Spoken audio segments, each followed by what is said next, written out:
Welcome back to theAnalysis-news. I'm filmmaker Barry Stevens, and I'm talking to Paul Jay, the senior editor and originator of The Analysis, about this crazy past year of 2025. In the first part, we were talking about the Americas and the U.S. plan to dominate the Americas. But now we're going to talk about a war that is already in progress and has been grinding on for almost 4 years now. The war in Ukraine. It's been, I guess it's February, it'll be 4 years since Russia invaded Ukraine in violation of the United Nations Charter. The war has been a meat grinder, reminiscent of the Western Front in World War I. The Russians are likely to win, at least they're edging forward on the battlefield, and they have far more resources because of their massive size. And despite Ukraine's being armed by the USA and Europe, forming what is pretty much a proxy war, we now are looking at a peace plan that was presented by the Trump administration that concedes territory to Russia and seems to have shocked Europeans and in fact to favor Russia. So that's the situation we're in now. A lot of people thought the war would be over quickly. Instead, it's grinding on, as I said. So at this point, Paul, how do you understand where it's heading? Well, let me first of all disagree with one thing you said, that it's a proxy war. Because it is and it isn't. It is and it isn't. The Ukrainian, first of all, you can't analyze these things the way Mearsheimer does, which is to look at these questions as if there's no such thing as a class society. You're talking about John Mearsheimer, who has a vision of great power conflict. Yeah, and big powers have a right to, not a right, big powers have their sphere of influence. It's a reality, and one big power should respect the other big power's sphere of influence. That's a thesis that completely discounts that ordinary people, the majority of people, have their own agency, their own interests. And this very much applies to Ukraine. So I'm just going to start with first principles about this issue, because I think they've been greatly mixed up and confused. There are external factors in terms of why Russia invaded Ukraine, and there's internal domestic factors, both in Russia and in Ukraine.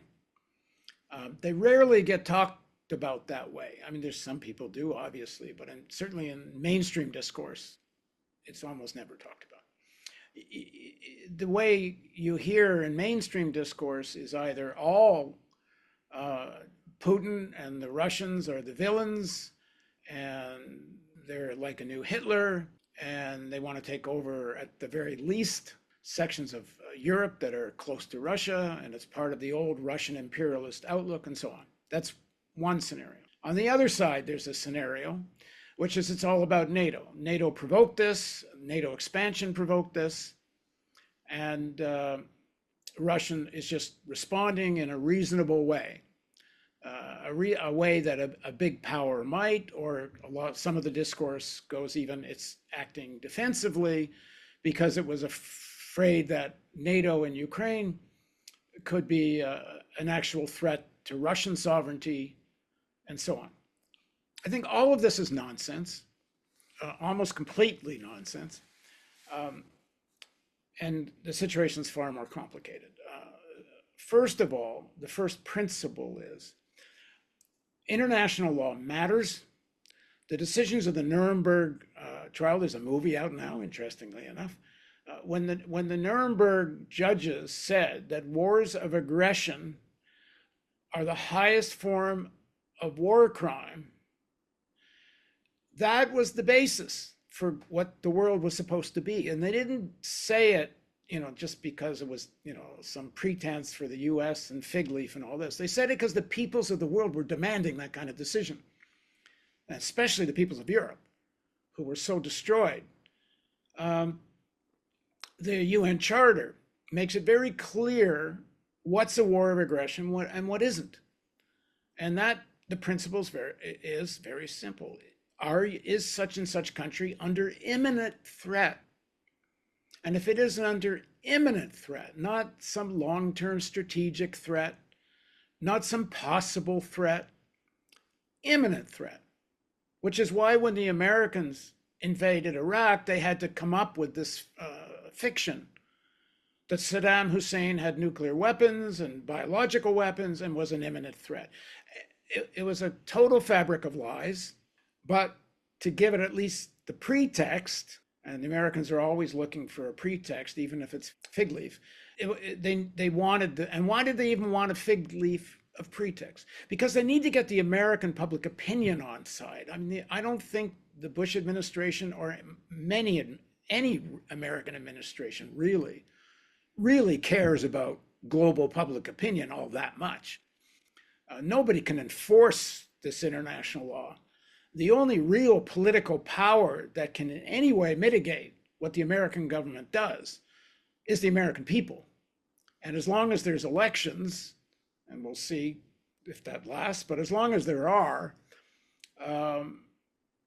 the American people and anti-war movements and organizing, it does have an effect. It didn't stop the invasion of Iraq, but it was something that mitigated to some extent. They needed the excuse. Anyway, the Russians had a somewhat similar issue.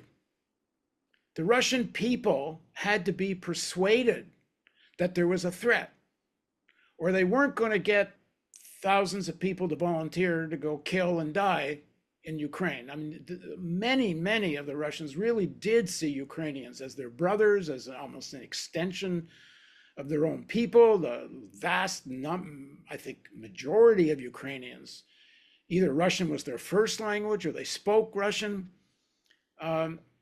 So to get Russians to fight in Ukraine, they needed a pretext. You can go into, what were the domestic reasons? I've interviewed Boris Kargalitsky and others who thought the class struggle in Russia was the dominant motivating factor. In other words, the oligarchs and the Russian state were so wealthy, so rich, and people were seeing all these yachts in the Mediterranean and the way these oligarchs were living when the Russian countryside was in terrible poverty. This is a real class contradiction in Russia, and certainly is one of the factors. So you can get into that analysis more, but these are, I think, the driving factors domestically in Russia. You have driving factors domestically in Ukraine. Ukraine had a completely corrupt oligarchy too, perhaps even more corrupt. I don't know, some people say so. The state in Ukraine was weaker. The oligarchs were more powerful. There was a section of the Ukrainian elites, and they had recruited sections of the people that were fascists, some of the residue of the pro-Nazi Ukrainian culture that came out of World War II. But first and foremost, the Ukrainian people on the whole did elect a Jewish president, Zelensky, who promised a relatively peaceful reconciliation with the issue of the eastern Ukraine and Donbass, who did sign the Minsk agreement. So the majority of people wanted this to be resolved without war. I think it's fair to say that the majority of people in Donbass also wanted that. Well, yes, and to get into it in detail, you have better experts than me, but in short, the Ukrainian elites were split. There was a section of the elites that were more rooted in economic relationships with the West. They actually often lived in the West. They had investments in the West. They had yachts in the West. They had corrupt bullshit going on in the West. And you had a section of the Ukrainian elite that was more tied to Russia. Eastern Ukraine was very industrialized and depended on cheap energy from Russia. So the contradictions within the Ukrainian elites played out. The 2014, some people call it a coup, some people call it was a mass uprising. Maybe it was a bit of both. And all these forces came into play in 2014. There was a popular And I understand this because I've interviewed a lot of people from Ukraine, including Ukrainian left. A lot of the Ukrainian socialist left was out in the streets in 2014. It wasn't just the right, but it seems pretty clear that the fascistic far right segment of the Ukrainian opposition in 2014 was more organized, and that the US Embassy did play a role in encouraging them and letting them know that they would be supported. I don't think the whole thing was some just American contrived event, but no doubt the Americans played a role, and the far right was very organized. But whatever, we still end up, within a few years with a Zelensky. The facts are clear. There was no impending genocide in Donbass. The OSCE was doing monitoring, and I think between 2018 and 2022, there was 318 people killed in the fighting. There were more people killed. This is the Organization of Security and Cooperation in Europe, of which I must say a trans-Europe organization. Yeah, and let's also say Russia was a member of that organization, and I cannot find a single instance where Russia objected to the reports that were being issued. And in year after year, from 2018 forward, just up to the invasion, the reports were there was minimal deaths. There was some shelling back and forth. There was some fighting, but it was really minimal. There was no impending genocide. And if there was one, why the hell didn't Russia say so to the OSCE? And why didn't they say so to the Security Council of the United Nations? If you think a genocide's about to take place on your borders, how do you not say so at the UN? So they get 150,000 troops. Everyone's debating, are they really going to invade or not? Now, here's the rub, if you want. There is no question of two things. There was no imminent threat of Ukraine joining NATO. It wasn't going to happen in any imminent way. It had been pushed by Bush years earlier. It was called an aspiration in the documentation of NATO. It was clear Germany and France were against it, and they needed consensus. So that being said, why the hell did the Biden administration make a point out of saying Ukraine has a right to join NATO? It's on both sides. This is bullshit. It's bullshit that the Russians used the possibility of Ukraine joining NATO as a pretext, but it's also bullshit that Biden administration wouldn't take it off the table. And it's interesting that there's a report I just saw today that one of a woman that was part of the State Department, this project for statecraft, or whatever they're called, has an interview with her, a report on it. And she says there was a discussion prior to the Russian invasion for the Americans to take NATO off the table because they knew it was a provocation. And there was according to her, there was a debate whether to do it or not. And the debate concluded, no, we won't take NATO off the table because it's Ukraine's right whether it wants to get into NATO or not, which is just nonsense. Of course, it's Ukraine's right to ask or want to join NATO or not, but NATO has a right to say whether we want you or not. The United States had every possibility of saying, look, there's no consensus anyway, and we think it is provocative, so let's take NATO off the table. And they did apparently debate this option, and the Biden administration, Biden himself, decided against it. And you can get into why they did, but if the Americans were so convinced Russia was going to invade, and remember, let's go back to those dates when just before the invasion came in, American intelligence kept saying they're going to invade, they're going to invade. Even when Zelensky said he didn't believe it. Well, if you're so sure they're going to invade, why didn't you take the NATO thing off the table? Because you'll look weak. That's a reason to have such a savage war? No, because you want to suck Russia into this because you think it's going to end up in a debacle for the Russians. So that, yes, there's a lot of truth to the fact that the Americans helped instigate this. But none of that justifies the invasion. The invasion is a criminal war crime. It's a war of aggression. There was no imminent threat. And this people on the left who help justify and defend this, to me, it's atrocious. We as progressive people do not have to defend the thesis of spheres of influence. We should not. We should oppose the whole concept. It goes against Nuremberg. It goes against the UN Charter. And yes, the biggest rogue nation, the biggest violator of international law is the United States, no doubt. And it was the invasion of Iraq and the complete lack of any consequences to the Americans after they committed such war crimes of the invasion of Iraq and all the other war crimes they committed in the process of that. That opened the door. Because if you're in Russia, and they've even said this, if you can do it in Iraq, why can't we do it here? You defended your sphere of influence, we'll defend ours. So we're in a world where, and this is part of the problem with almost the whole of mainstream media, where there is no international law. Nobody wants to talk about it. The supposed rules-based order. Why do they use that phrase? Because they don't want to recognize that there is international law.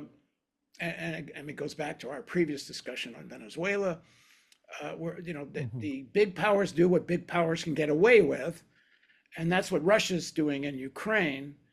And we shouldn't create illusions that it's okay. To summarize, your central point is driven by your anger at those sections of the left who have kind of played a my side thinking game. They, if you don't support the Yankees, you have to support the Red Sox. And the left has endorsed the Russian invasion because they don't like NATO and the West. And you're going back to first principles, yeah, which is that nobody should invade. Yeah. So that to summarize almost everything you've said in yeah. Well, let me add something to that. Why is China facilitating this invasion? And what role does that play? I've often said, I don't consider China a socialist country in any kind of socialism that I understand. Socialism includes democracy, workers' democracy, not liberal Western capitalist democracy, but a real workers' democracy, the way Marx and Engels described it based on the Paris experience of the Paris Commune, where workers actually had a real democratic form of state. I don't know how you have a communist party that includes billionaires, and billionaires are in the leadership of the party.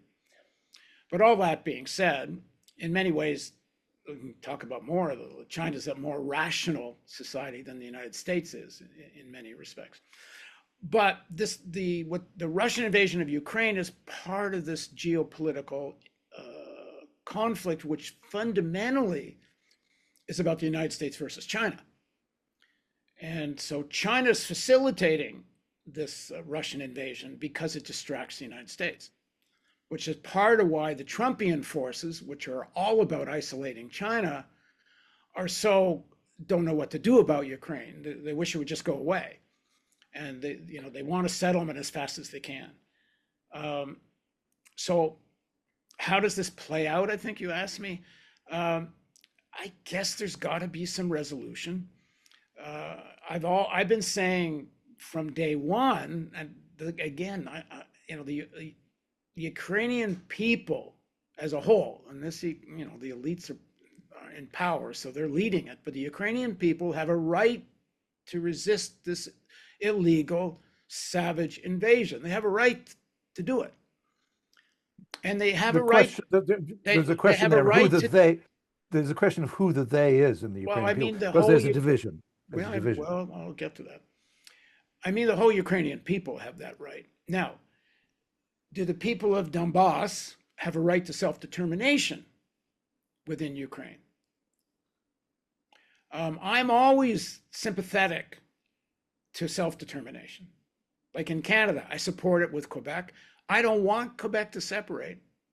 In all these various referendums we've had in Canada, I always said, I hope you don't go. I don't like the look of Canada without Quebec. Because I think if there hadn't been Quebec, Canada would have joined in on the Iraq War with the Americans. I think it's because of Quebec we didn't join. Quebec is a progressive influence in most ways, not always, but most, on the whole of the Canadian politics, but they have a right to succeed, even with Taiwan. Do I think Taiwan has the right to self-determination? I think they do. But China has a right to sovereignty. Does Quebec have a right to self-determination? Yeah, but I think Canada has a right to sovereignty. So it's a complicated thing. There's a book that came out by Richard Pearl and David Frum years ago, and they went section of the world by section of the world saying what the Americans should do. And it's interesting. One of them was support Quebec independence because Canada will be weaker and Quebec will be weaker, and the Americans will be able to push Canada around even more if there's a separate Quebec. So they're complicated. So there is a dynamic between sovereignty and self-determination. And in the Chinese situation, if it was up to me, which of course it isn't, I think there should be a referendum in Taiwan. There should be a way to work this out peacefully. And I wish the Chinese hadn't gotten so violent in Hong Kong, but they do have sovereignty. And the fundamental point is it's got none of the bloody business of the Americans. The Americans have no business defending a sphere of influence because they certainly don't care what happens to the people of Taiwan. And they had. I want to. Okay, but So, I would like to return to Europe and Ukraine, yeah. and if I can, I just want to make a back off and say a couple of things. One of them is that we hope in January to have a segment of the analysis where we talk with Richard Sakwa and Volodymyr Ischenko, who are both highly knowledgeable and expert about this. Don't always agree with each other or with you or me, but nevertheless are going to be very interesting. So, keep an eye out for that on the analysis.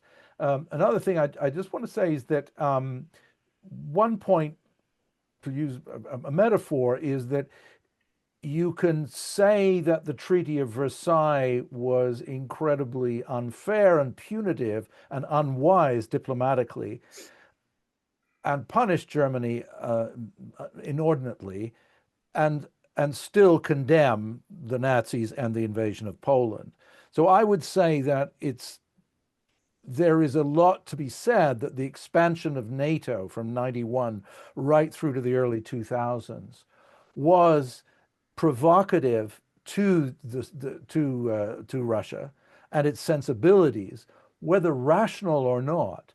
I agree with you. There's no pretext. There was no legal or moral justification for the invasion in 2022. But that still remains that the NATO expansion was, I think, aggressive and unwise, and also was based on some deception.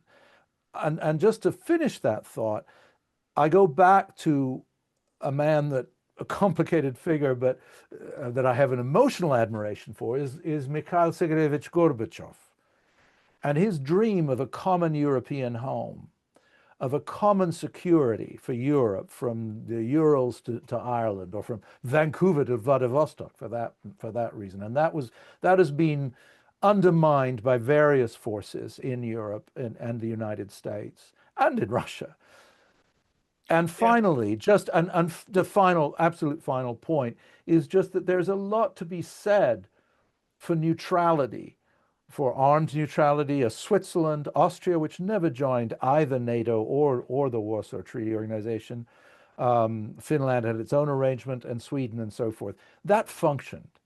And there is actually really no reason why. I think that was a lost possibility. How we get back to that, I don't know. This gets talked about without talking about the underlying structural issue here. There are no good guys when you're talking about the Russian oligarchs, the Ukrainian oligarchs, the European oligarchs, the American oligarchs, the Canadian oligarchs. There are no good guys if we want to, talk in those kinds of terms. We are talking about a global capitalist system. Okay, that's the bad guy. That's the cancer, and that cancer emerges in different ways in different countries at different times. Some of these things, the way it emerges, are relatively benign. If you take the Nordic countries that had a kind of social democracy, it's a form of capitalism, and in a particular time in the Cold War, given the populations and what they wanted, and Norway had oil and this and that, you get one form of capitalism. But in another place, another time, you get very malignant forms of capitalism. Mussolini, Hitler.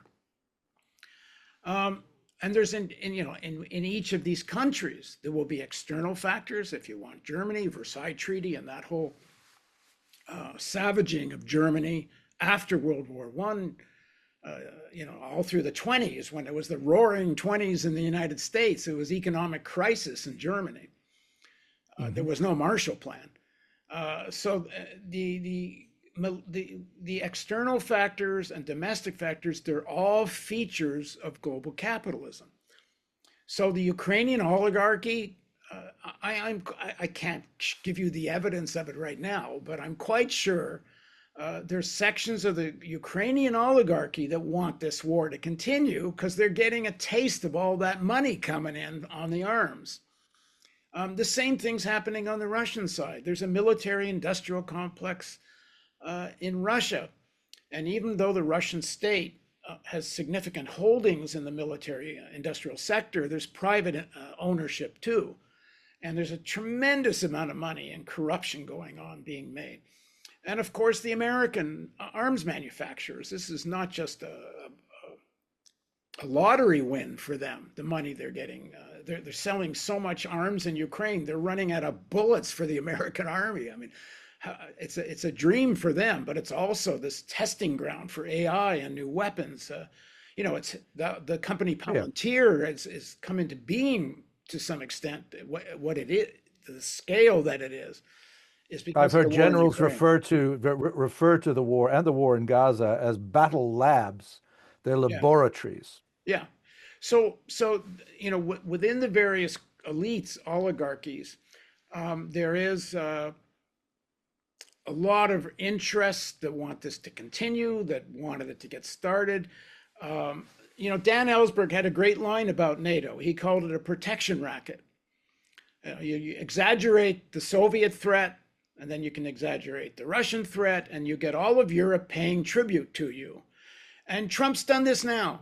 Trump, he didn't really withdraw from NATO. He got them all to up their military spending like mad to 5%. And his peace plan actually explicitly says we must be compensated and we want a peace of Ukraine. I mean, it doesn't say it in exactly those language, but that's what it says. And he's scaring the hell out of the Europeans that if you're going to concede Eastern Ukraine to the Russians, what do they come for next? Well, the more you build up this Russian threat of what's going to come next, the more you need your protection racket. So of course NATO has always been completely a provocation, but more than that, it's been a racket to ensnare Europe in American arms industry and Americans' geopolitical strategy. And I won't go into it now, but NATO was created on a bed of lies right from the beginning. That said, they have created the conditions for a very malignant state in Russia, and that's part of the deception of what's going on. And that's why I think what China's done is terrible. And what some of the American and world left is doing, they're creating illusions that what the Russian state is somehow has a kind of anti-imperialist character. It has an anti-US imperialist character, yeah, to some extent, and we'll see how long that lasts. But it certainly is in a way a sub-imperialist. Some people use that term, but it's all part of global capitalism. There's no good guy and bad guy really, but there are times specific forms of capitalism at specific times become particularly malignant. And that's like a Mussolini, a Hitler. And at least in a regional way, it's Putin. But of course, the overarching problem is the American state is almost essentially malignant. Like it's the Well, I think, manager of the system, and it's nobody. The only place on earth, the only empire on earth that committed more crimes than the American have is maybe the British prior to World War II. But since World War II, nobody else comes close. So where does this go? I've been saying this from the beginning. Because both the Russian people and the Ukrainian people, what they really need is to overthrow their own oligarchies. They need to democratize their state. They need to strengthen the public sector in a way that's in the service of the public. Because you can have a public sector as you do in Russia, but it's in the service of the oligarchs primarily. You need that kind of struggle to take place. So what would facilitate that struggle at this point in time? And I would argue, get a bloody peace agreement. And to fight for sovereignty over Eastern Ukraine as if it's the principle at stake, I think it's a terrible mistake. Because what will it mean? It just means in the best, quote unquote, best case scenario, Ukraine actually keeps Eastern Ukraine. There's no way they're getting Crimea back. At the best, all it does is mean the Ukrainian oligarchy gets back in power in Eastern Ukraine, which is something the people of Eastern Ukraine didn't want in the first place, which is why after 2014, they fought for autonomy and finally for independence.